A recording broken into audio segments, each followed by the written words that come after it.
Yeah, man, so with the music, man, I mean, like I say, you guys have done an amazing job already. I mean, you know, for you to put out an album and within the first kind of year period of it coming out, like, everybody has already said, wow, this is amazing, wow, it's awesome. Like, you've already now, I know for this year, you're on a lot of the main stages, like you got Big Church Day Out, North and South, and I'm sure lots of other ones as well grab you after that. And that's a big success to have, first of all. So, like, I guess the first question part of it is, like, how has that affected you, kind of thing? And then the second part is, like, how do you, like, follow up with it, kind of thing, you know? And, like, have you got anything music coming up or something? Well, I think the first question is, honestly, it doesn't really affect me that much, because I guess, like, even with, like, the Big Church Day Out thing, we're not on the main stage of that. So we're on one of the stages, but we're not on the biggest stage. And we've just got a lot of growing to do. And I think, like, when you release something, you learn so much by, you know, you do some things right, but you also do a lot of things wrong. And that's a real challenge. So I just try and keep things...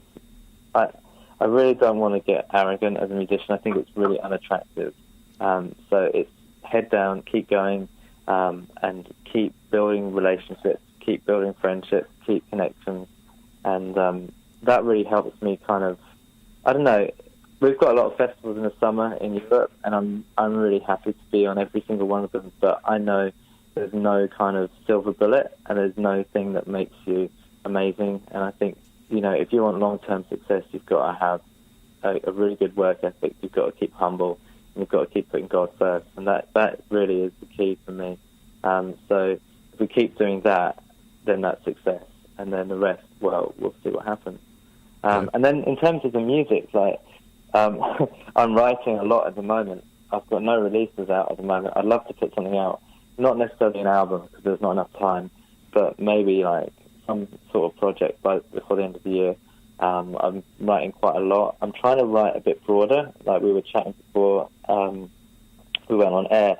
I'm really looking to kind of write some stuff that's going to connect a bit wider, maybe mainstream as well as the church stuff. So I'm just exploring that and trying not to put pressure on myself, because when I write under pressure, I feel like I don't write my best. So It's that weird thing of having goals and yet not quite pushing myself so hard at the moment. So, but definitely there's going to be more music, without a doubt. And how do you follow it up? I don't know. God help me. Exactly, man. But that's... Yeah, like you said, don't put too much pressure on yourself. I think just be chilling out with your music. I mean, enjoy it. Yeah, enjoy the moment, I guess, because, I mean, you know, you're going to be... I'm sure you're going to do well, man. And like you said, as long as you stay calm and chilled out with it, like, the best side of you will come out then, kind of thing. Thank you. Yeah, man. But yeah, it's amazing. Did you actually put the album... I didn't check, like, did it go into any kind of chart system or anything like that? So, on iTunes, it was in the Christian and Gospel chart. It hit number 1 in the first week. That's amazing. Thank you. So that was just like that wasn't the main iTunes chart, but that was just the Christian and Gospel chart.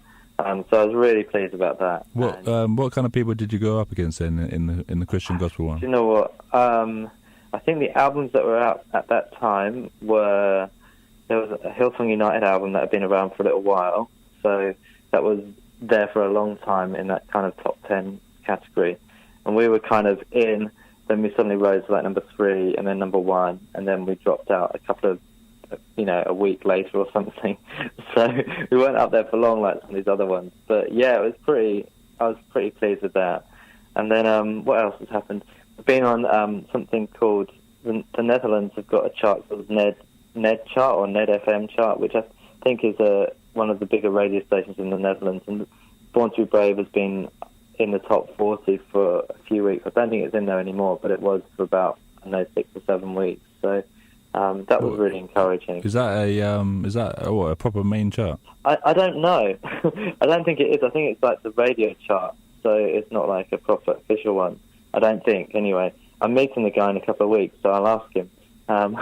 But even still, man, that's for the first time of putting out an album and that happening is really encouraging, isn't it? Very encouraging. So I guess that's really, because when you hit number 1, everyone looks at you. Then everyone's like straight away that exposure. Yeah, you know and I think like as well the ongoing stuff that's really good is the playlist as well on Spotify. So there's one called Indie Spirit, which has got a lot of independent artists on, but it's got quite a big following, so that's been really helpful. And my song Lead Me has been on that, and it's had like 75,000 streams, so Whoa. That's really cool. And I'm really grateful for that, because that's kind of really elevated our music a lot more than what radio has, to be honest. So that's been good. I think we had a play on BBC Six Music, which was nice. So yeah, there's been some good stuff. It's been encouraging. Yeah, man. Well, I was going to say, that's probably like, you said more streams than on radio. It's probably because like Spotify's taken over, isn't it, kind of thing, the digital streaming kind of thing. Yeah, totally is. Oh, man, I wanted to get into the next track, and I just wanted to say, I put out, it was a while ago, I put out like I do this thing sometimes where I got like a little playlist on my phone, basically because in my car, the radio doesn't work, so I have to put the music on my phone, and I make a little playlist like of the best tunes that I like. And one of the tunes on there is our next track, which is the Unexplained, man. And it's obviously it's the was it the first single that came out? Is it the first single that came out of Vulnerability? It was the first single, yeah, it was. And yeah. It's proper strong track and absolutely powerful. I just love it, man. So let's get into it, man. And you just tell us a little bit about it first of all. Sure. Yeah, I mean, the Unexplained for me is one of my favourite songs because it took so long to write, and it kind of sums up the album really well. Like, it was one of the last tracks. Basically, it talks about when you've been on this journey of vulnerability and kind of, God, I don't know, you're in control, I'm not. Then you suddenly see him moving in ways that are beyond our reasoning, and that whole thing of his unexplained, the unthinkable, it's how you move, it's who you are. And then talking about, how he is both, like, incredibly vast and incredibly close, and that just intenseness we wanted to really get across in the music and make it like really kind of big and strong and not just apologetic. And so in the end, it took a year and a half to write. I wrote it with a mate of mine called Fermi.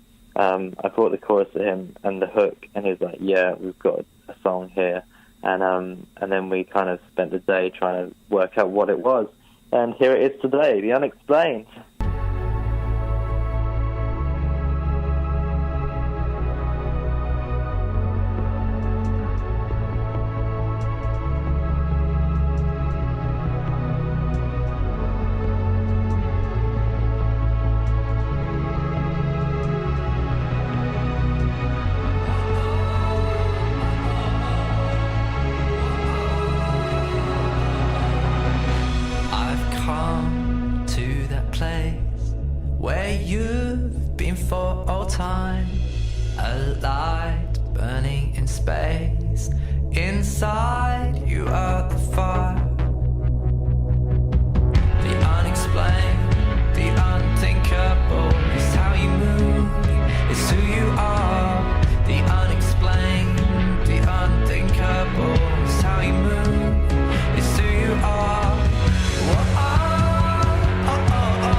Pyramid Park, we are live with the frontman Pete McCallan. That was the Unexplained from Vulnerability album. We're going to be getting straight back with Pete right in a second. Don't go anywhere.